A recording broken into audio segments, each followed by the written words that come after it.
আবিষ্কারের জন্য চেষ্টা করছি। বিশেষ করে বাংলাদেশের রাজনৈতিক সংস্কৃতিতে যে পরিবর্তন সবাই প্রত্যাশা করে, যে এক পক্ষ বিজয় লাভ করলো তারা অনেক বেশি উচ্ছ্বাস করবে, কিন্তু যারা জয়ী হতে পারেনি তারা অনেকটা মন খারাপ। তো আমরা এই কালচারগুলোকে একটু পরিবর্তন করতে চাচ্ছি।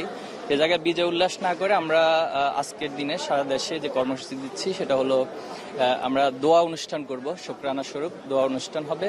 পাশাপাশি শহীদ পরিবার যারা আমাদের 2 আগস্টে শহীদ হয়েছেন সেই শহীদদের পরিবারের সাথে সাক্ষাৎ, তাদের কবর জিয়ারত এবং আহত পঙ্গুত্বদের সাথে সাক্ষাতের এই কর্মসূচি আমরা ঘোষণা করেছি। তো আমরা মনে করি এটি আমাদের সবচেয়ে বড় সেলিব্রেশন হবে এবং এর মধ্য দিয়ে আমরা সবার কাছে এই মেসেজ দিব যে আমরা সকলে মিলে এই বিজয়কে উদযাপন করব। না, আমরা বলেছি ইতিমধ্যে যে কোনো মিছিল আমরা করব না এবং মিছিল না করার জন্য আমরা সারা দেশে সে নির্দেশনা দিয়েছি।